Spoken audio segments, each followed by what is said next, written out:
Good morning. My name is Kyle Houchens. I'm a tech and a trainer for McNeil, and this is Getting Started Rhino for Mac V7. Woohoo! V7 shipping. If you are on V6, grab V7. It's awesome. If you're on V5 and skipped V6 because you didn't think there was anything cool in there, don't skip V7. It's awesome. Today we're going to talk mostly about SubD. SubD is kind of the big woohoo feature for 7. There's also some really cool rendering stuff in there. But this wheezy old Mac I'm working on is about 6 years old, and its graphics card is not ideal for rendering stuff. We'll probably throw a quick render on, but it's not going to go super quick because this graphics card just doesn't have the horsepower. But anyway, we want to talk about SubDs. I want to talk about some things about SubDs that are different with how we do things and versus what you may have used as far as like Blender or Maya or something like that. So let's just go ahead and jump in. I'm going to build like a little kitchen faucet because it's kind of a cool, product that is difficult to build in NURBS because there's all these continuities and all these highlights and everything that have to track on it, but it's super easy in NURBS or in SubD, sorry. And the first thing I want to talk about is like, how do you even get started with SubD? Well, we can start with something as simple as just extruding a curve. And if we start at 0, and I'm going to do this actually from the center, and rounded. And so let's just drag like what would be, considered like the base plate of the faucet. And the first thing that you might want to do is like just grab this and extrude. But you'll notice that if you do that, you're going to get an extrusion because I have extrusions turned on. So let's turn that off. Extrusion objects. I don't want to use extrusions. I want to use polysurfaces. So if we do this again, by the way, extrusions in Rhino are a lightweight object, and I typically don't like extrusions because I usually end up going with polysurfaces anyways. If you start with extrusions and you see that you have extrusions in your product, all you have to do is just pick it and then hit explode, and those extrusions will turn into polysurfaces. Or you can use the use extrusions command and set it to polysurfaces so that when you extrude things, you'll get polysurfaces. All right. So you'll see that we got a polysurface here, and that's not a SubD, obviously. I can sub-object select this by shift command clicking things, but you'll see each time I do that, it's a surface, and obviously a surface is not a SubD, right? So how do we get a SubD out of this curve? Well, the trick is we need to make the curve SubD friendly, and there's an important distinction there between a curve that's not SubD friendly and a curve that is SubD friendly. And I'm going to have to put you in touch with somebody who's a lot better at the math than I am to explain the actual difference. But the most important thing to remember is if it's SubD friendly, it's going to extrude a SubD. If it's not SubD friendly, it's going to extrude a surface or an extrusion. So what we're going to do is explode this into its individual pieces, and then we're going to rebuild each section of this to be SubD friendly, right? This checkbox right here. And in this case, these side curves, I'm just going to make these single span curves. I'm going to make them 4 points on a degree 3 and say rebuild. And then I'm going to do the same thing down here. Actually, it looks like that is broken into 2 curves down here, which I don't want. So I'm going to delete that. Mirror this guy around 0. That way I've got 2 of the same. And then I'm going to rebuild this. And you can see if I do a single span curve down here, it flattens out, which is not what I want. So I'm actually going to raise this to about 8 because I want this to have kind of more of a circular profile. And then I'm going to delete the input, and I'm going to make these SubD friendly. And if I rebuild this, now if I grab these things and I extrude them, look what happens. Ta-da! We get SubDs. Okay, so that's an important distinction to make between the curves. Okay. Can I repeat what SubD friendly is? SubD friendly is what you have to do to a curve in order to make it extrude a SubD object versus extruding a surface. So if I just make a regular curve down here and I extrude it, I get a surface, right? Down here, one open poly surface. If I take this same curve, if I can find it, if I take this same curve and I rebuild it, actually I have to explode it first because it's 2 segments, and I rebuild it to be SubD friendly, and I'll just make it single span because it's a straight line, and I say rebuild. Now when I extrude these, I get SubD objects. Okay, so SubD friendly is the switch you have to throw in order to get curves to extrude SubDs as opposed to surfaces or polysurfaces. Okay, does that make sense? So we've got an object here, and I can take all of this stuff because the SubDs are essentially coincident, right? They're G0 at these points right here. I can grab these and I can join them all into a smooth SubD, and you can see that it turns into one SubD that I can then start manipulating and doing things with. Okay, so that's cool. Lance says, I'm new to CAD, just learning Rhino. I don't have any idea what SubD is. Okay, so let's back up a little bit. So we have a NURBS object. We have curves, right? We have curves. We have surfaces, right? And then we have primitives.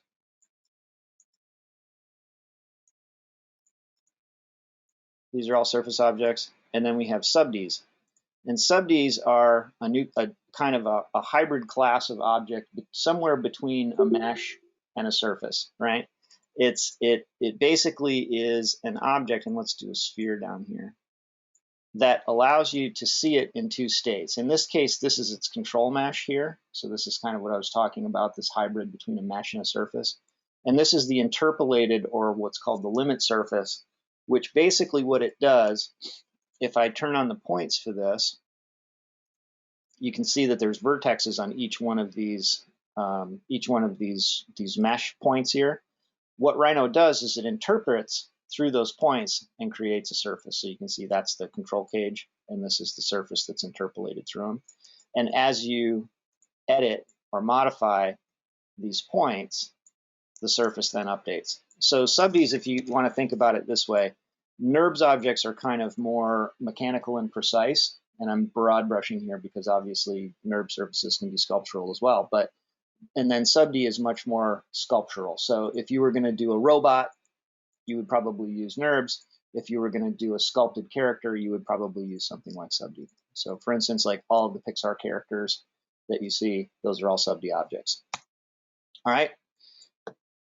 So, and there's a million, if you want to do some Googling, there's a million explanations that are probably better than what I just came up with. So that's one way that we can make a SubD object, is to start with a curve. And if we do that, then now we're in a situation where we have to say, okay, well, how do we, close this up and start doing things like that? And we can bridge and do all sorts of stuff like that. But let's go one step easier and say, let's just go ahead and start with a SubD to begin with. And in this case, I'm going to just start with a SubD plane. I'm going to do it from the center, and my point count is going to be like somewhere around 8 and 2. And so I'm going to nail that down at the center. I'm going to just stretch it out, and I'm just going to place this and say, okay, something like that. And actually, I went the wrong way. Let's do it again. I wanted to go this way.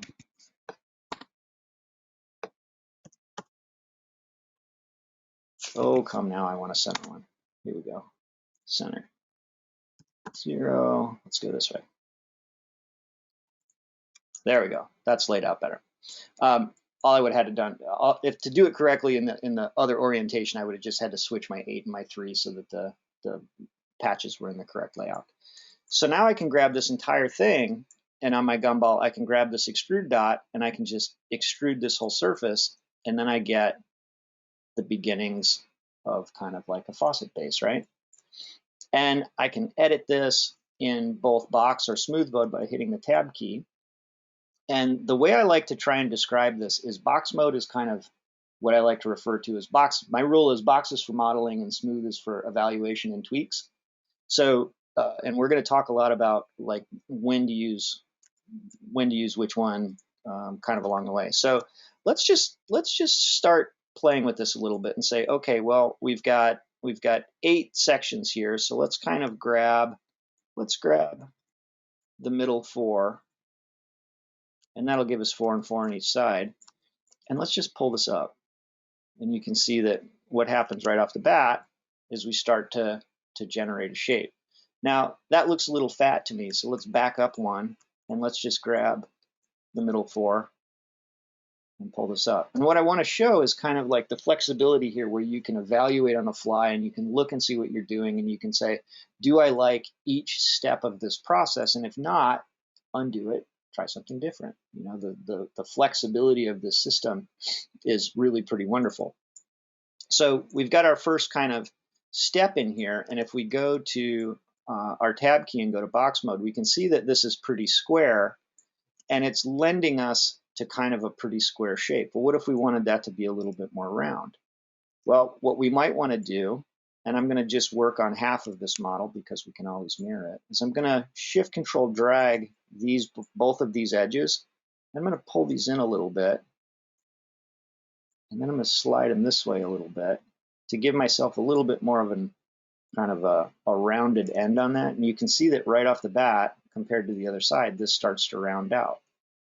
So let's go to box mode and let's apply that same thinking here. And in this case, I'm going to shift command click this edge.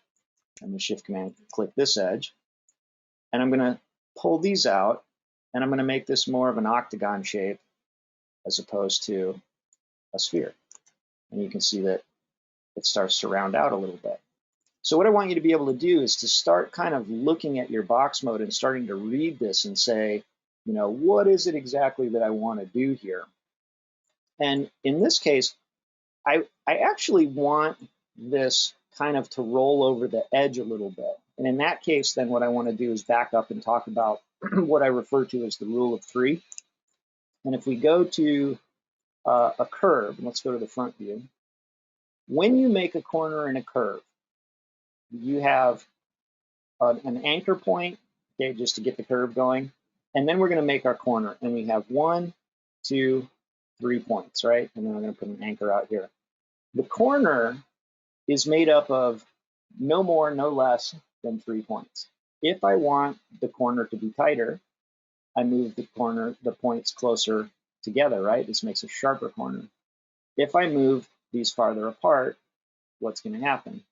This is going to make a much softer corner. So in order to get a corner, I need 3 points, okay? 1, 2, 3, just remember that, rule of 3. Now, what happens if I start doing a shape like this?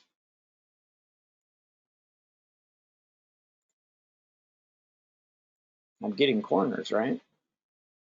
But if we analyze this, and I turn the points on, you can see that rule of 3 is still in effect. We're just sharing points or stealing points from another corner. Here's your first corner, 1, 2, 3. That makes up this shape, okay? This shape right here that's starting to come up, 1, 2, 3. That's your corner. Same thing here. These 3 points make up this corner, and so on and so on and so on. Okay, that makes sense? Now, what if I want to isolate the corners from each other? Well, then I need to go back to this scenario where I have an isolator or an anchor point in between them, and I need to anchor 1, 2, 3, anchor 1, 2, 3, anchor 1, 2, 3, anchor 1, 2, 3, and then a final anchor. And then what this does is now I have rule of 3. Here's my corner. There's my corner. But these 3 are isolated from these 3 because of this guy. Okay, there is no this point and this point aren't shared where they are over here, right? This point here is shared between these 3 and these 3, which means I can't edit this corner without affecting this corner. See that when I pulled this up, that one changed and that one changed? I can edit this corner without affecting this corner or this corner. See how those stay put? So this is an important concept to understand because the points are exactly like the edges on a SubD. If we take this and I turn the points on and look in here, 1, 2, 3, this is my corner, right? If I switch to smooth mode, you can see it, just like it would be if it was a curve. See that? I turn these points on. So these behave exactly the same. If I grab these two and slide them closer, the curve changes. See that? So the nerves skills that you already have and the understanding that you have about how to build curves directly translates into SubD as long as you make that association in your head, which I'm trying to do right now. So in this case, let's do some counting. Let's turn the points on. 1, 2, 3. So these are the 3 points that make up this corner right here. Now look what happens. This point is shared between this side and that side. So that means if I move this point and try to tighten up this one, because it's shared with the other side, what's going to happen? That one's going to soften. Okay? So here, 1, 2, 3, these are the 3 points that would make up this transition. And because they're in a straight line, there is no transition. Does that make sense? But what if I wanted a transition there? Well, then I have to take this point and do something with it. So let's go to box mode again.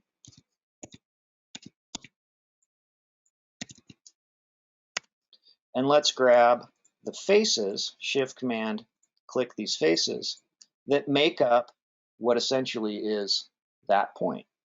If I bring this down and then I shift drag on this and scale these in, look what happens. I just bent that edge and I just created a transition there. And those 3 points now are back into play. This one, and this one. So every time you make a transition, what I want you to do is I want you to think about that rule of 3 and think about counting and how you do that stuff.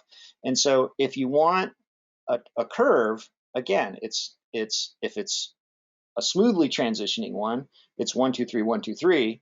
If it's has to be an isolated one, it's anchor 1, 2, 3, anchor 1, 2, 3. Okay. In this case, I want it to be pretty smooth, so I'm okay with the center line being shared between side to side because this is a symmetrical object and all that kind of stuff. Okay, does that make sense? So if I am making a transition this way, an outside transition, my points obviously have to be outside the SubD, right? Here, see that? And if I'm making an inside transition, well, then the points have to be inside the SubD. Okay, but what we don't do is this. We don't make a curve like this. Okay, we don't do that.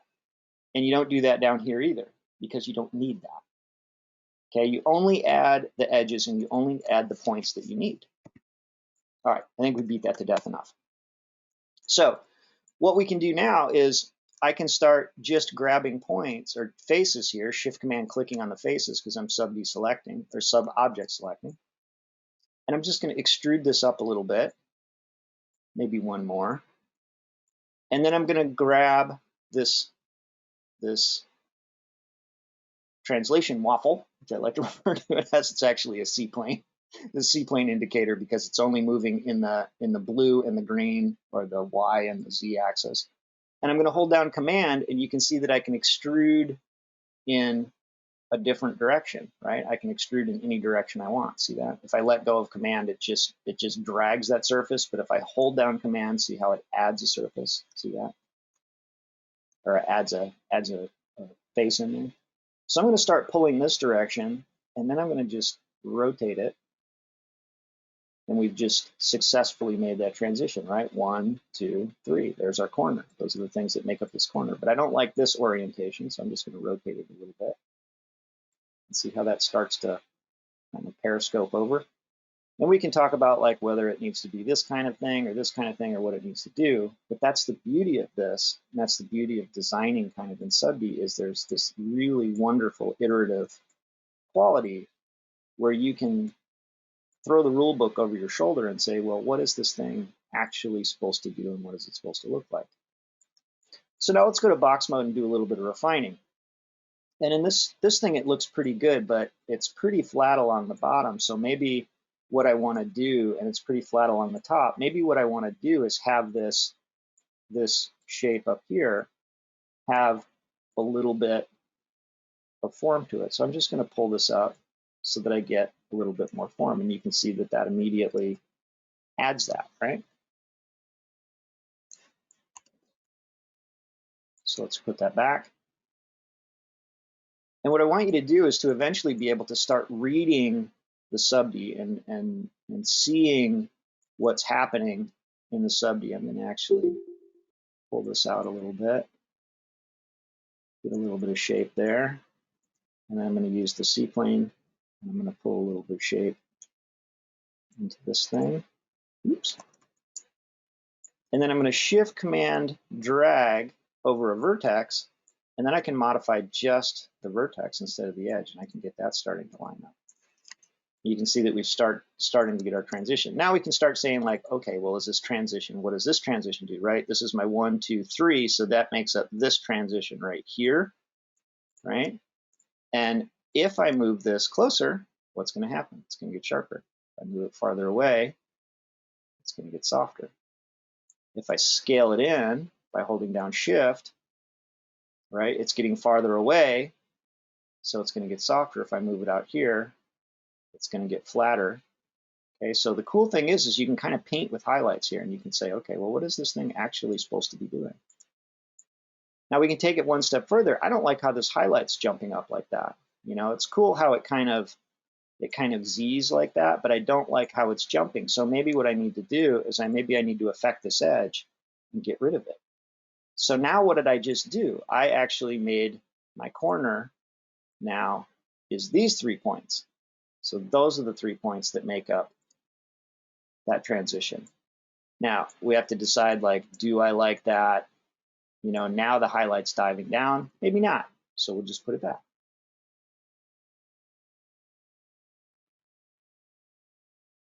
Okay. So there's a lot of power to be experienced here. And maybe this corner needs to go away. And I straighten that out and see how now the highlight is tracking in a different way. Yeah, I kind of like that better. So let's do a little bit more work on this. Let's make it a little less awful. Let's start scaling this a little bit. Start scaling this a little bit. Let's grab these guys out here and scale those. I'm holding down Shift so that it does it kind of smoothly. We're starting to get a nice taper out of that. Maybe we want this to reverse taper, get a little wider here. And then we go to the Tab key, go to box mode. I go to the top. Well, this thing's really flat across the front. Well, of course it is. If you look at the box mode, it's dead flat across there. So let's grab this edge and pull it out. Let's add a little bit of shape here. You can see that that shape now starts to kind of have a nice pleasing kind of faucet shape. Maybe I scale it a little bit like this. And the cool thing about this is there's no sketching. We just jumped into this and we're just designing on the fly, which is really pretty fantastic. So let's add the faucet bits down here. And what I'm going to do is I'm going to grab these and I'm going to just extrude this out to add kind of the outlet for this faucet. And then I'm going to grab these and I'm going to extrude them up. And you can see that that kind of folds over. And that's okay. Maybe what I want to do is, yeah, let's go ahead and tuck it up in there. And then let's look at the box mode and see what happened. And you can see why it's folded like that is because this is kind of like paper thin in there, right? Tom says, so cool for generating curved shapes. What determines where those cross sections and contours appear when you stretch the object?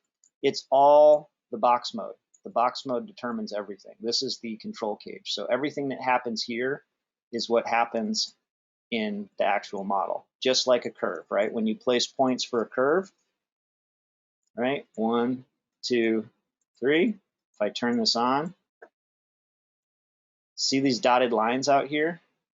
This is the control cage, so to speak, for the curve. So these points out here control what the curve does. These points in box mode control what the SubD does. There's a direct correlation between this and this. So as you modify the control cage on a curve, the curve updates. As you modify the control cage on a SubD, the SubD updates. All right, so let's fix some of our problems, and this is what I like to. This is why I like to say that box mode is for modeling and SubD is for adjusting, because you can see where all the problems are. So I'm going to shift scale this, and I'm going to add a little thickness back into there. And I also don't really love the shape, so I'm going to grab these two guys. I'm going to pull this a little bit more into a shape that looks good, and I'm going to double click an edge, shift command double click, and I'm going to scale to 0 to flatten this out. See that? Same thing here. I'm going to get this guy, scale to 0 to flatten it out. And that starts to kind of clean things up a little bit. I don't like this pointed crown up here, so I'm going to grab all of those points. I'm going to kind of soften that. So you can start to kind of read this and say, I can see where that flat spot comes from, because that's not, because it's dead flat in the control cage. And if I smooth it out, see how all those shapes interpolate and start to smooth out? Look at the highlights on this. If we emap this thing, and let's say we'll just do the basic, sorry.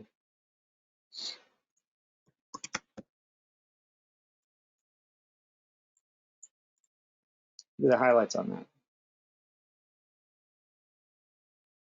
There's a level of continuity here that would make you crazy. In fact, let's go to True Sphere, and you can see exactly what the zebra looks like. Trying to get that continuity out of NURBS would make you crazy, right? But it's super easy. It just happens automatically with NURBS, which is fantastic. So we've got kind of a cool faucet shape here, but let's add a little bit more detail. So I'm going to grab these two guys again, and I'm going to pull out kind of a secondary detail that would be, you know, like the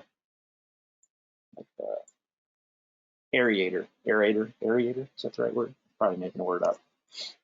All right, so let's adjust a little bit. I'm going to double click and grab this edge, shift drag, change the aspect on it a little bit. Same thing here, shift command double click, shift drag here to scale it out.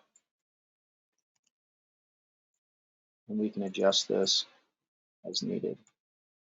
And we can work in smooth mode, by the way. You can do that, but I find that the problem with working smooth mode, let's say I say, oh, I want this to be really tight. If I go to box mode, look what happens. Boop! I just shoved it through there and made a train wreck out of it. I don't want to do that. You don't want to cross the SubD. If you can't get the detail out of doing it without crossing, then you need to add another edge. Okay. So let's flatten these out, get them a little bit more organized, and then say, what is it supposed to look like? Now, if I want to open it, shift command delete, and I just open the edge. So now this has an opening. Like that. And then I can adjust the shape on this, you know, however I want. I may want to make this a little bit more even.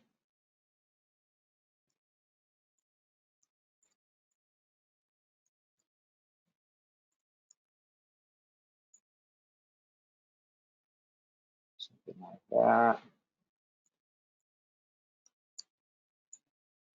And then if I find one side that I like versus the other, see how I've got an asymmetrical object, I can always come up to the SubD and reflect.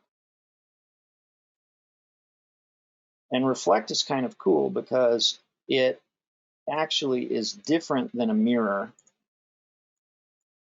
because it's a live editor. So if I edit something over here, I can make the edit.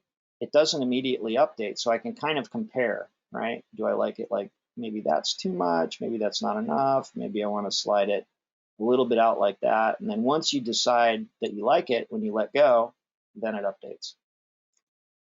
I got to be honest, when I first started using this, I did not like that. I was like, I want to see it updating on both sides. The more I use it, the more I kind of like the fact that I can do some iterating and compare the two kind of visually and decide whether I like it or not. And then the whole thing starts to become symmetrical. All right. So let's look at what if we wanted to add some handles to this. Now I've got 1, 2, 3, and then I've got 1, 2, 3. So these two corners right here are separated. What if I wanted them to blend together a little better? Maybe then what I do is I just delete this edge. The other thing about reflect is there's a touch and a no touch side. This gray side you can't edit, so you have to make your edits over here. I delete that, see how that softens up, because now 1, 2, 3 right there, and then 1, 2, 3. So these are sharing. EMAP is a evaluation map, and it's a tool for evaluating surfaces. It's got all these different environments that you can throw in here and see what it looks like.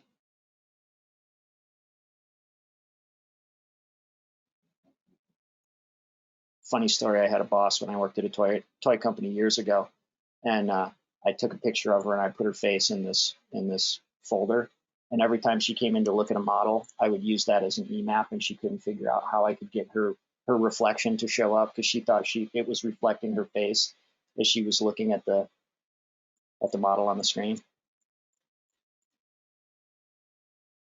It's fun messing with people who don't know anything about computers.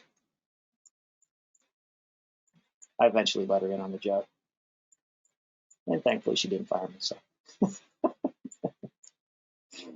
all right, so let's make a couple of adjustments in here. You never know how pranking your boss is going to go. So now we can just get into the kind of fun stuff where we can say, okay, well, now we're going to iterate.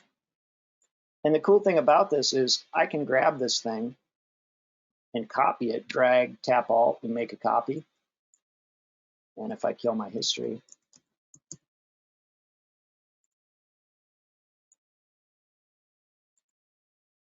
I now have 2 copies, and I can iterate on these all day long and say, okay, this is the skinny neck version.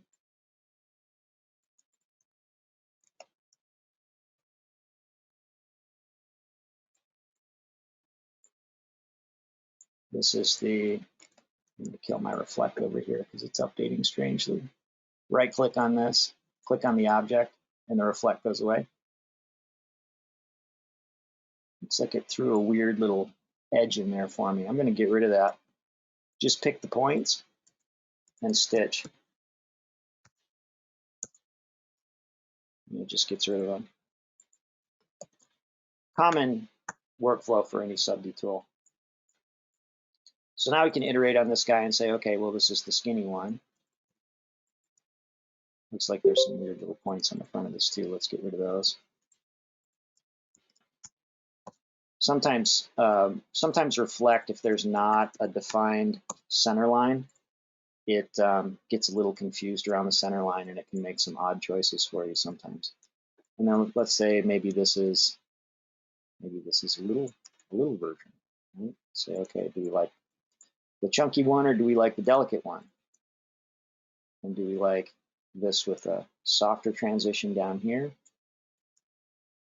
Do we like maybe this is a kitchen faucet? You know, maybe it gets longer like that. Are you starting to see the dollars per hour piling up for you here?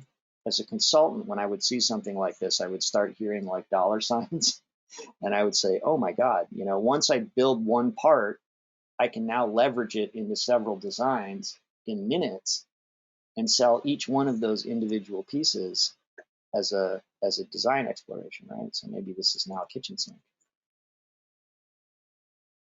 or maybe it's a dinosaur.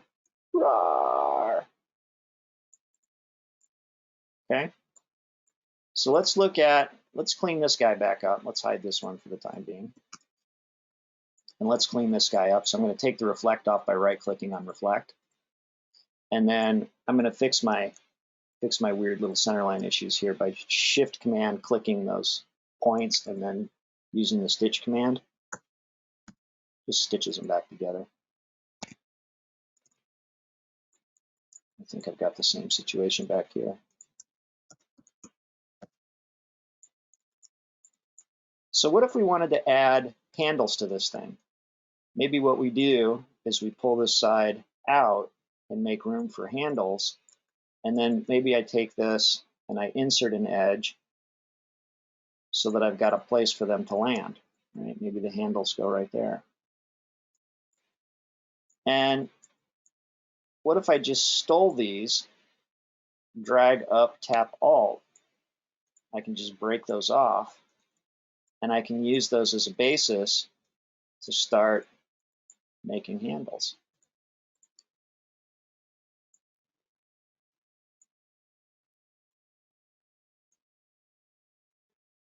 See how this is just, it's just kind of push and pull and clay, you know, it kind of starts to make sense. Let's take a look at just this. If I go to box mode, you can see that we can kind of see where the shapes are coming from. So let's straighten them out. There's a very good reason to keep your models light.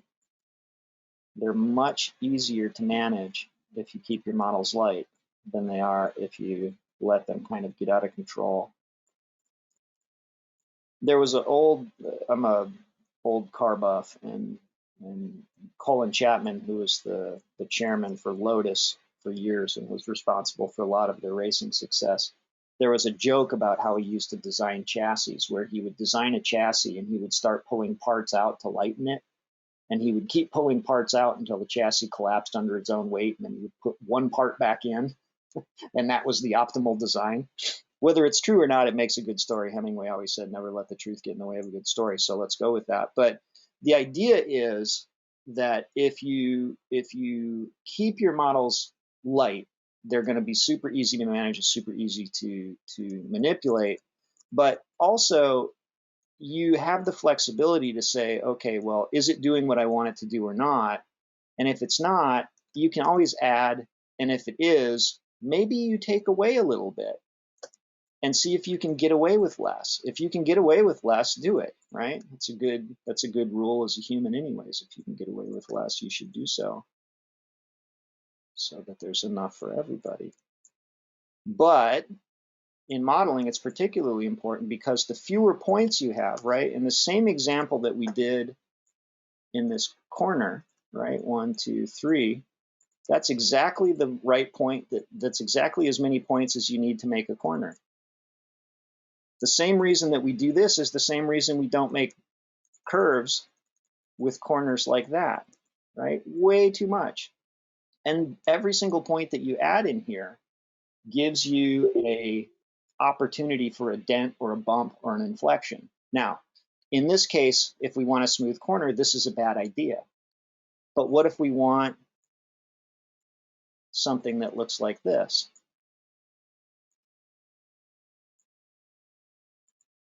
Well, then we have exactly enough points to do that, right?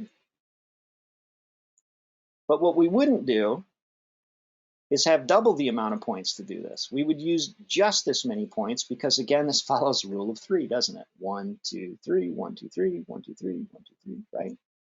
3 points to make a corner. So use the right amount of stuff. Don't add more than you need because it just makes dents and bumps and things that you don't need. Now, I don't have quite enough detail to do what I want down at the end of here, so I'm going to shift double click this edge. I'm going to go to my SubD menu and I'm going to add an edge.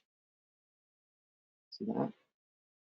So that gives me more detail. So that just moved my 3 from here, 1, 2, 3, to here, 1, 2, 3. So now I've got more detail and I can play with this. If I go to box mode, I can start looking at kind of what these relationships are and say, well, I can kind of see that those don't line up, so I'm going to kind of do that. Maybe I'm going to pull this in here like that, and maybe I'm going to pull this up a little bit because I want that to be a little roundier. Maybe I want this to be a little roundier. Right, so now I can say, okay, well, that shape is starting to feel good. I also don't like how this is crossing like that, so I'm going to fix that.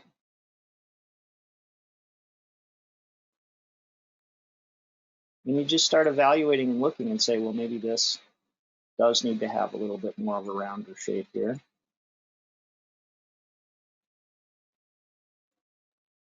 Maybe I'm going to organize this a little better. And then you go to smooth mode and you can see that the form changed. And we can obviously make little tweaks in smooth mode. You know, we didn't quite hit it in box, but the relationship kind of maintains the same. You kind of want them to make sense together. So let's bring our faucet back. Now this obviously has gotten huge. So let's fix that, make it like more proportional. And then let's say I kind of want it to go right in there. Now I have a decision to make. Do I want this to be something that is, you know, is a separate piece? Do I want a witness line between these, or do I want it to blend in? I kind of think I want it to blend in. So what I'm going to do actually is I'm going to take these two and I'm going to delete them and make a hole. And then I'm going to double click here and double click here, and I'm going to bridge. And I'm going to connect those. And segments, there is one segment means it's just a straight connection.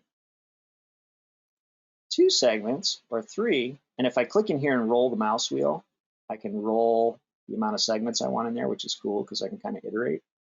I don't need 9 segments, right? It's an inside corner. It only needs 3, which means actually I only need 2 segments because 1, 2, 3, because I've got 1 to start with, so I only need 2 segments in between, so that gives me a center line. I can also crease it if I wanted to, which would make it a hard transition, more of a chamfer. And then, but in this case, I want it to be a nice smooth blend. And then I can also have a little bit of editing control over how straight or how smooth it is. So let's just leave it at defaults and say apply. And that goes in like that. We can emap again and see what it looks like. You can assign a material to this as well, you know, but emap is just nice and quick. Say, okay, it's starting to look kind of cool. It's a little bit of a wiggle in the highlight. Maybe this edge needs to go away. See the highlight pulled down there? Same thing here. That edge seems to be affecting the highlight, so I'm going to pull it, see how it dropped. And this guy, maybe it's too close. If I move it, it actually edits the shape in a way that I don't want to happen. So let's slide it instead. And we're going to just slide it into a different position, which makes a different kind of edit, but it's a little bit easier to control. See how it has kind of less of an effect on the shape like that? And then we'll go to box mode and see what's going on. See how those two edges are stacked really close together? Maybe we get rid of this edge. Let's see how that changes it. Look how beautifully blended that is. Now, let's go ahead and reflect this. Let's say that we like this and we want to do something cool with it. We want to develop this further. So that's our finished faucet. And we can say, okay, well, what about the fillets and all that kind of stuff? Then all you need to do, let's kill the reflect, is go to NURBS, and I'm going to delete the input object. Actually, I'm not going to delete the input object. And all of a sudden, now we've got a NURBS polysurface.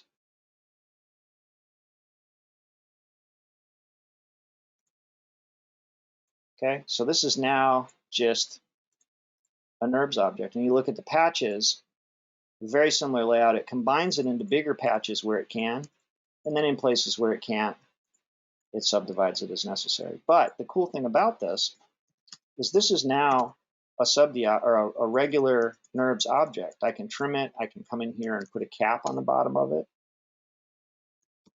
This is now a closed object. You know, if I wanted to do something crazy, I might be able to shell this. I don't know whether that part would shell or not, but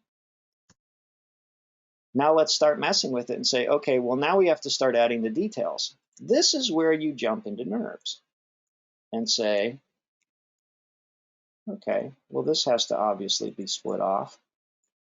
So let's wire cut this.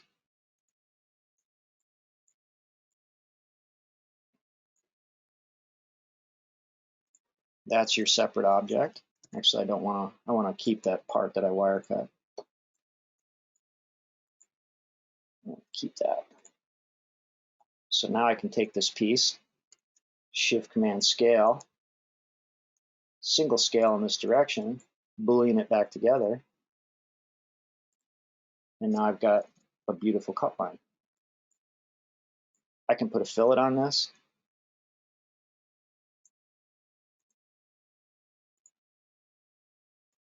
Granted, a tiny fillet, because it would only need a tiny fillet. But it accepts this stuff beautifully. And so now you're getting the best of both worlds. You're getting the power and the sculptural ability of SubD, and you're getting the precision and the control of NURBS. And they combine together in kind of a beautiful way.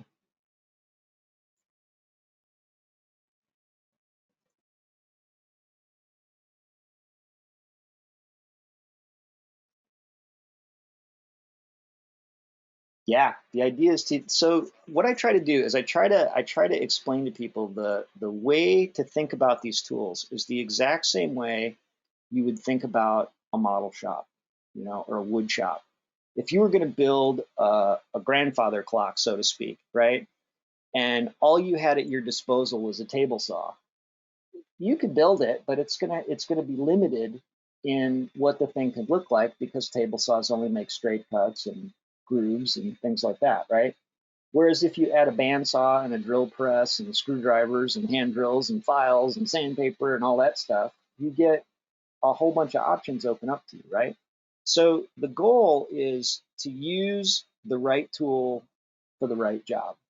Stuff that's sculptural and freeform, characters, sculptural objects, kitchen faucets, things like that, you know, you would want to use SubD because trying to make these kind of forms in NURBS is really, really difficult.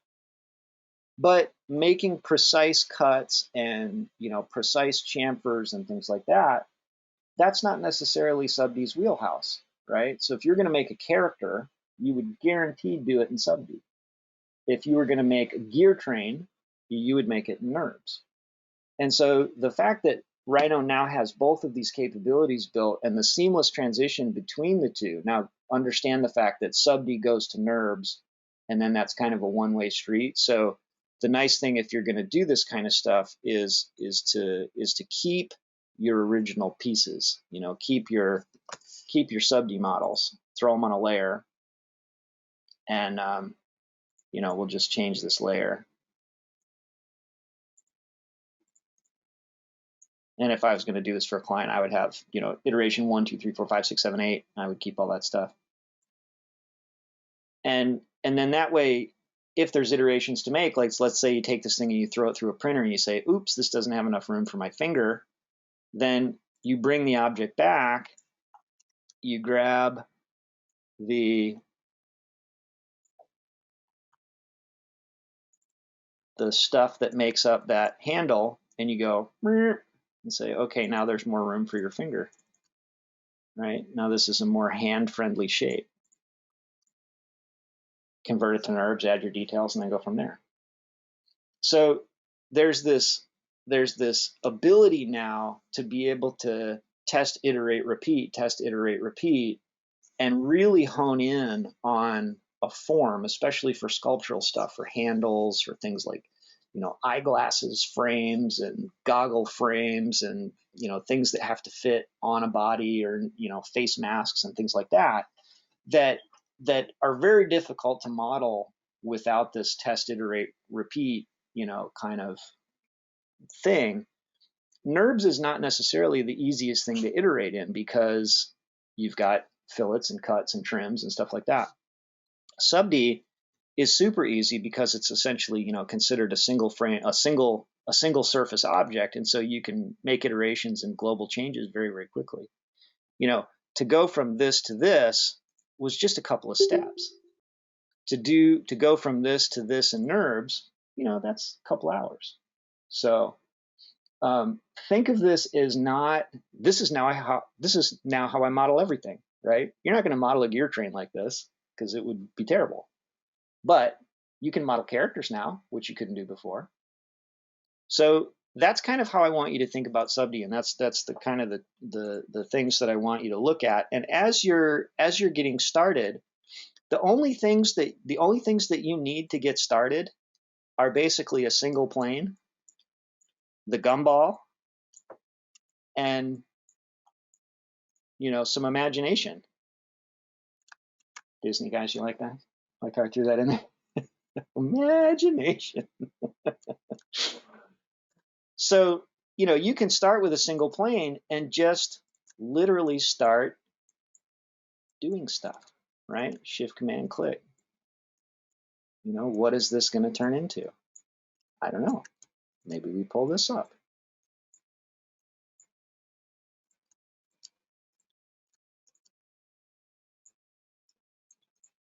Maybe I take these two faces and I bridge them together. You can bridge face to face. Right? Maybe this has a hole in it and I bridge from one side to the other. You bridge through a model, it makes a hole. Starting to see some possibilities. I'm hoping that your brain is starting to, the gears are starting to turn and you're starting to say, oh,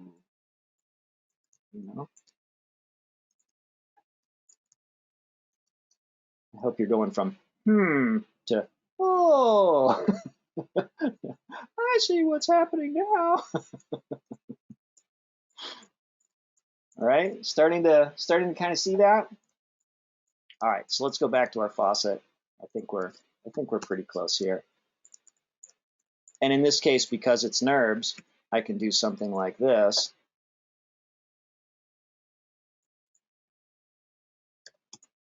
I can split this guy in half.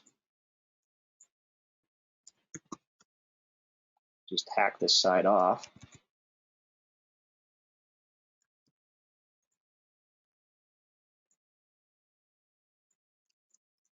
Mirror it over. Sorry, I'm primarily a PC guy, so I keep fumbling looking for between the control and the command key. I have to keep reminding myself that I'm on the Mac side today. All right, so we end up with, and we're just under an hour, right? And we did a lot of screwing around and a lot of talking, and go to rendered view.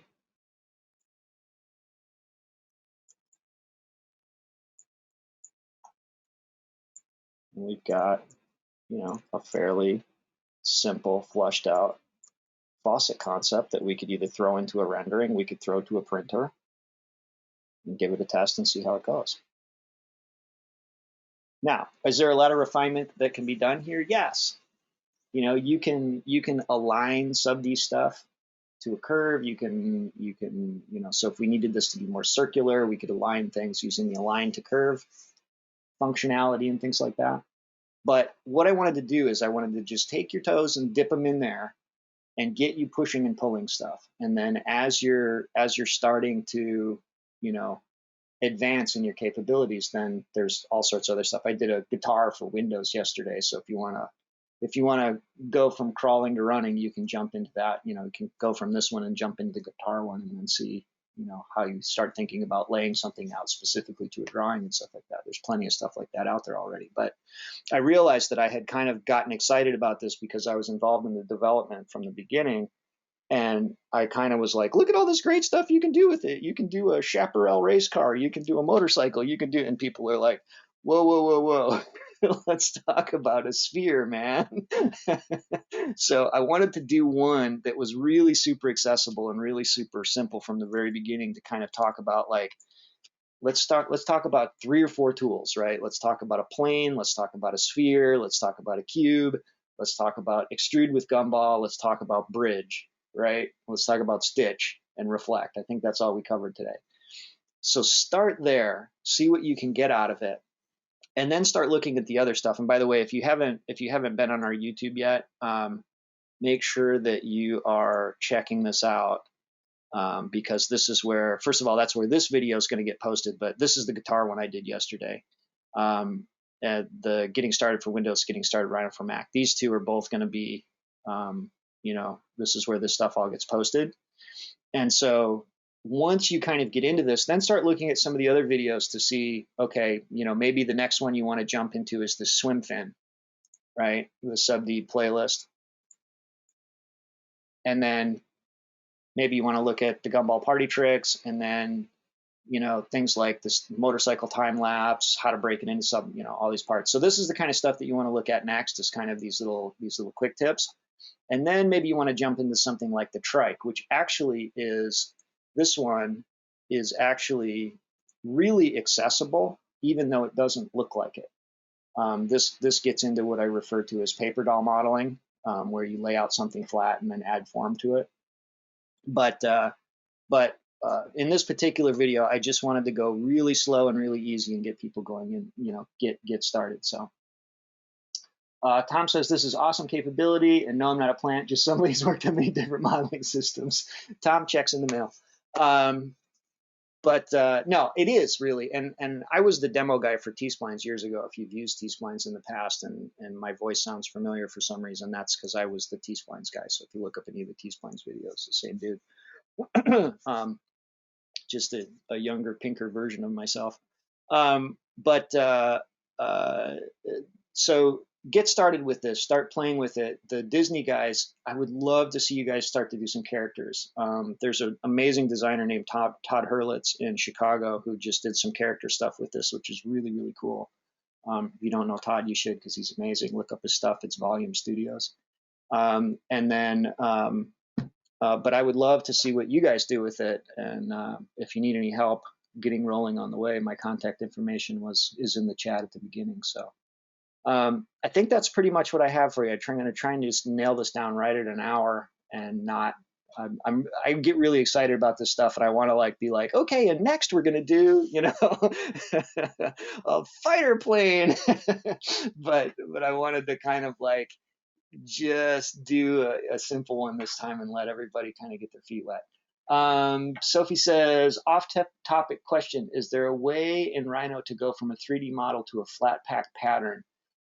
There's a program called Exact Flat that you can go from SubD to NURBS or SubD to a mesh and then feed that to Exact Flat. Are you talking about maybe taking it and doing plush design or something like that, Sophie? Yeah. So you could SubD. I haven't done this myself, but there's all of the dots seem to line up in my mind. You should be able to take a SubD model, either convert it to NURBS or to a mesh, feed it to Exact Flat, and then flatten it out. Didn't want to purchase the Exact Flat program. Nobody does. Probably because it's like 10 grand. You might be able to do a UV unwrap and get some sort of UV unwrap that you might be able to do that. You can UV unwrap a SubD. I don't know how useful that is, but that might be a way to start. Lance says, I have a specific question for modeling that I'm doing for technical objects. I have two non-planar surfaces and want to support between them with a corrugated form. Want to know if there's a simple way to do that. Yeah, you just draw it and extrude it. I mean, corrugations, any kind of corrugation would be just, simply a drawn object. So, you just draw your corrugation. You'd obviously do it nicer than this. And then just gumball extrude. And this is going to be a regular surface because we didn't make it SubD friendly, but mine has a few hundred contact points across the span. Well, then you would draw one corrugation and do a linear array, and then join it into one curve and then extrude it. By the way, if you guys don't know this, and I'm always surprised at how few people actually know this, there is an amazing help thing built into Rhino. Let's see. Now that I've said this, maybe it's not on the Mac side. Maybe it's already loaded. No. If I pick an object and hit F1, hang on, I'm talking to myself. Oh,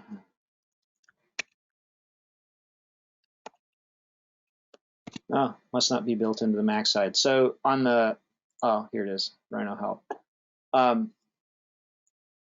You can search for anything you want to do in here. On the PC side, it's actually, if you click any tool on the PC side and hit F1, it brings up the help for that particular tool. But this has got everything you could possibly want to know in here as far as the the help in here is built right in. So and you can search right here and things like that. So all right. I like the PC help a little bit better because if you click a tool and hit F1, it brings up the help for that particular tool. Maybe it's on the other side here. Just a second.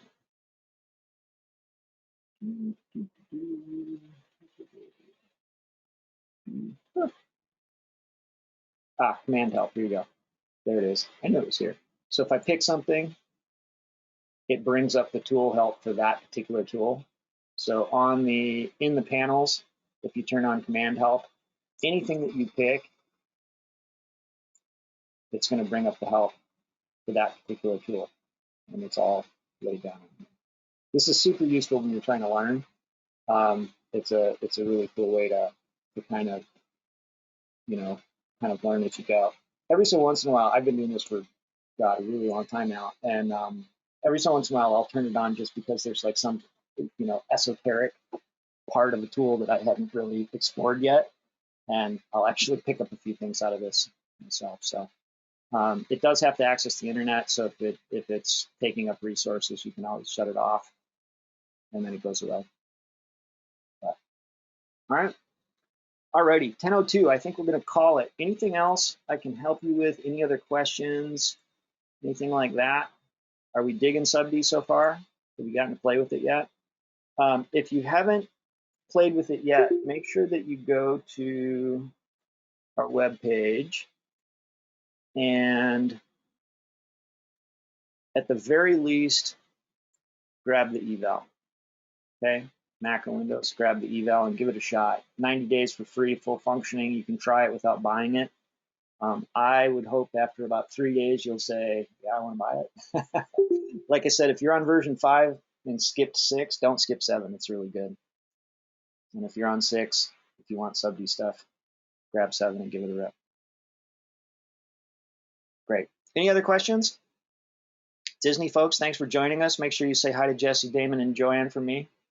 They're really good people, and I really like those guys a lot. I had a great time working with them at Toy Biz. So